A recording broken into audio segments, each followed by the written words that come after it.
Hello, welcome to the Kitchen Spy. My name is Kate, and here's another video. This is Meals of the Week from the 13th to the 19th of June.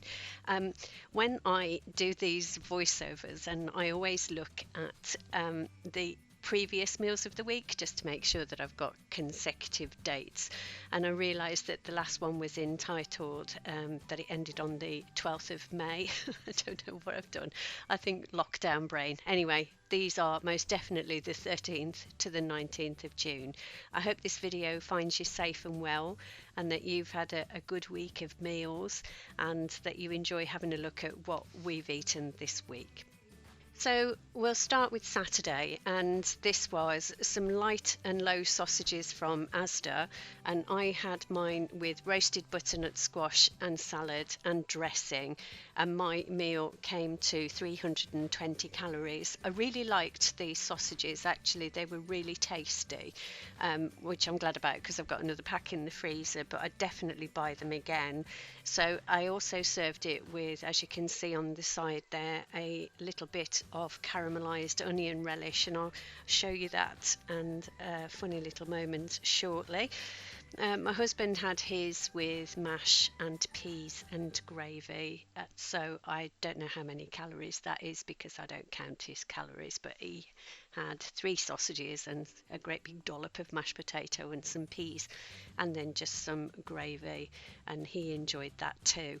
So the caramelized onion relish I got, I'll just show you now, and I would definitely recommend this. It was really tasty. What I wouldn't recommend what I wouldn't recommend is that it's dropping it in your food. Oh dear, dear, dear. Anyway, I just thought I'd show you that because I just thought it was quite funny, and things don't always go to plan. Then on Sunday I made bolognese, and I've actually done a recipe video for that. I can't link it below because I haven't edited it or put it up yet, but anyway, if you're watching this after I have put it up, then you can go look for it. So this bolognese sauce is made with beef. I normally put mushrooms in mine, but some of you will be very glad to know that I didn't have any, so I didn't. This was quite a big portion of pasta, gluten-free pasta. So my meal came to 642 calories once I'd added some grana padano cheese. But actually the bolognese sauce is only 229 calories a portion.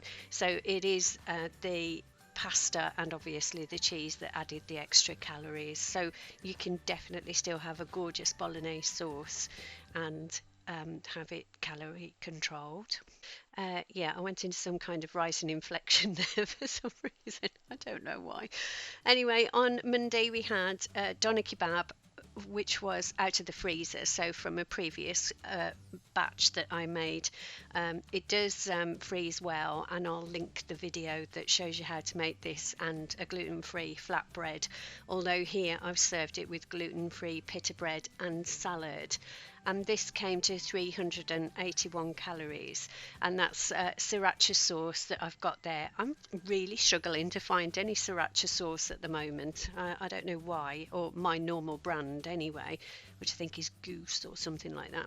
Anyway, I served the salad as well with some jalapenos just for that added extra bite, and a slice of lemon for squeezing over the top.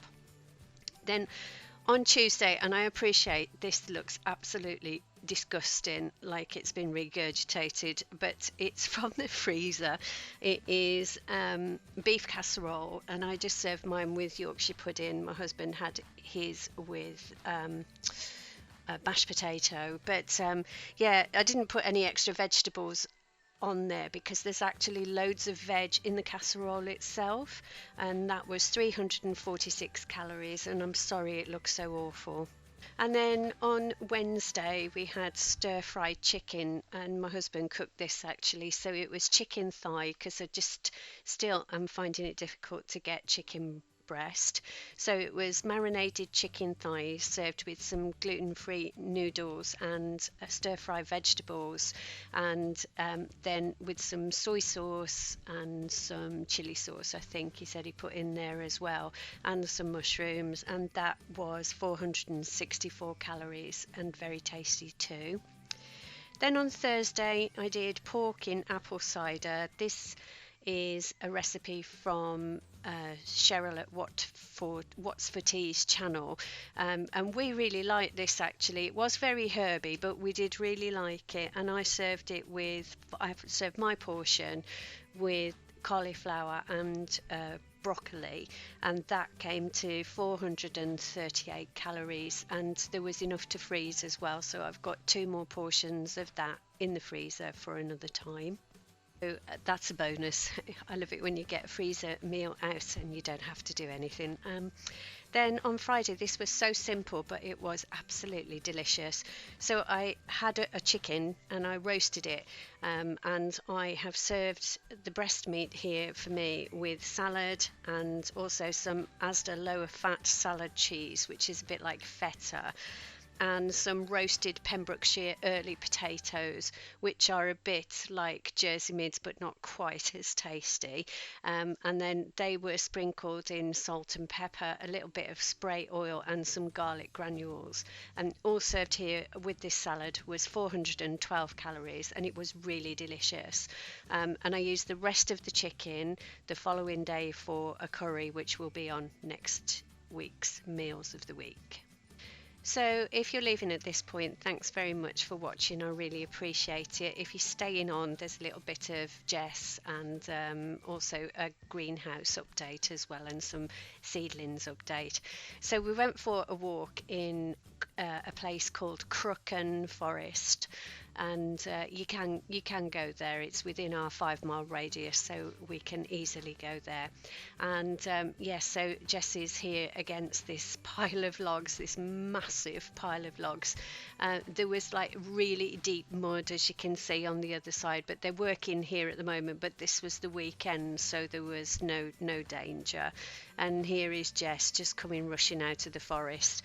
She really loves going into the trees and just running around, and it's very safe here, so we can keep her off the lead, and she just has a great time. She absolutely loves it. She looks like she's smiling there, doesn't she? Anyway, she's not always a good girl, because here she is trespassing. So clearly there's a sign there that says private, but Jess is being a bit of a rebel, and she's gone beyond where we should have gone.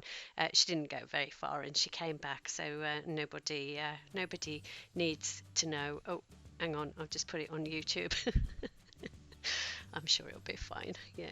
Anyway, here's a bit of an update on the plant. So this is the one courgette plant that survived, and it's looking really pale. I think the lesson I'm learning here is that I kept things in small pots for too long, and I should have potted them on earlier.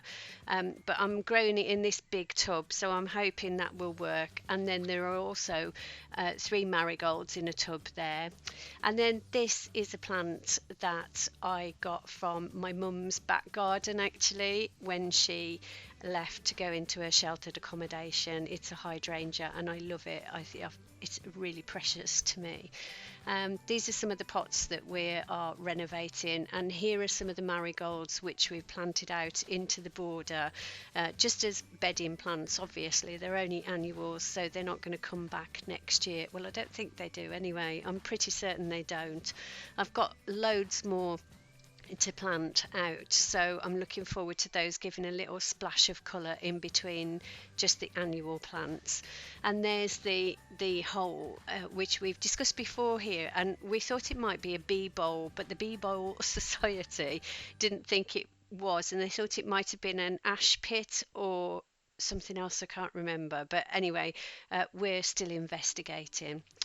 So this is in the greenhouse now, and as you can see, I've planted out, I've got 4 tomato plants and 1 cucumber plant.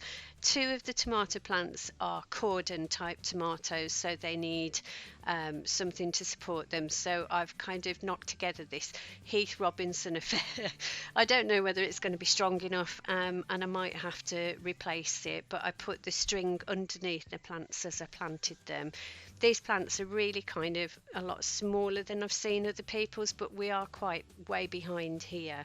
Now in this bed, so I covered the base of the greenhouse with this plastic sheeting, and it goes down into the ditch there and up the other side, so there's no drainage in there, and I'm just wondering whether I should put some holes in the bottom of that. But we have got a fairly high water table, so if anyone knows the answer to that, perhaps you could let me know. I've tried looking it up on Google, but there seems to be nothing that comes up. And then this is the rest of the plants there. So I've got a load of plants to plant out. And I think, yeah, the thing I've definitely learned from what I've done so far is I've left them in too small pots for too long. I'll be a bit braver next year maybe and move things on, and I'm going to be giving those tomato plants away to friends. So there we are, that's meals of the week, and also obviously a little bit of Jess, of course, and the greenhouse and seedlings update. I'm really enjoying dealing with the seedlings and the greenhouse, although I'm finding it when I'm trying to decide what to do with something, I'm finding that bit quite stressful, but once I'm doing it, it's actually very relaxing. Anyway, thank you so much for watching. If you're already a subscriber, I really appreciate your support. If you're not a subscriber and you've watched this far, then I appreciate your support too. But why don't you guys, if you do watch my videos, subscribe. The button will be coming up soon, and click the notification button, and then of course you'll get to know when I put new videos up, which is generally Wednesdays, Fridays and Sundays. Anyway, thank you so much for watching. I really appreciate it. Stay safe. Take care. Bye bye.